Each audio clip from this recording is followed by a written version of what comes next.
Kit, we went through 150, we went through 151, 2, 3, 4, 5, all the way up, and every single round number we cut through, we had people coming out and saying intervention risk, intervention risk. Kit, what do you think is guiding the Ministry of Finance in Japan at the moment?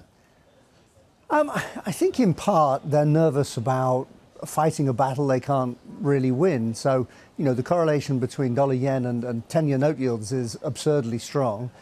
US yields are moving higher if the Fed's not going to cut rates, if the US economy is going to be strong in data released shortly. You know, if we're going to continue down that way, do they feel super brave about coming in and fighting it? They'll have to come and fight it in a committed fashion.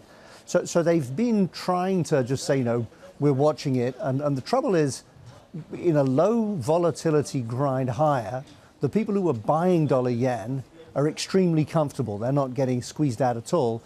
The people who are selling dollar yen as a big rate levels have just been frustrated and losing money and having a hard time the whole way.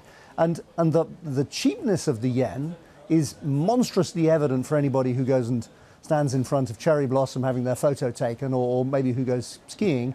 but it doesn't show up in export numbers and the wider economy in a big enough way. So they're nervous, I think, about going in too early.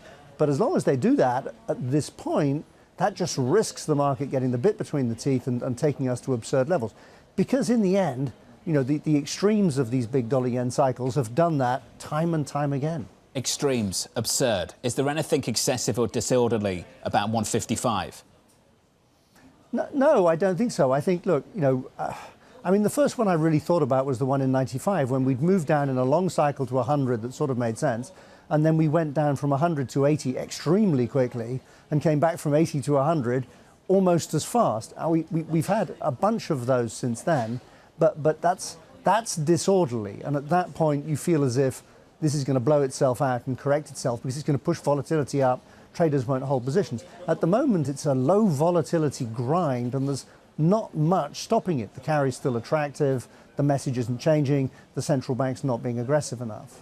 And this is the reason why you suggested that we could even see this cross go to 170 if this just continues as it is without some sort of intervention, which raises the question, why do you think it's inconceivable that the Bank of Japan is going to hike rates at the meeting tomorrow?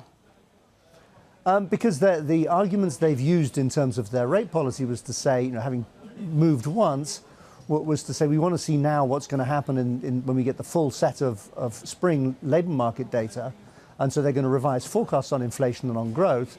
But it makes vastly more sense on that basis that in the next forecasting meeting in October, then they can say we've won the fight on the labour market and we're going in the right direction, and then they can act again. It's hard for them to do it now, except as a knee-jerk reaction to what's happening in the foreign exchange market, and I'm not sure that's how the Bank of Japan thinks. Is 170 your base case then?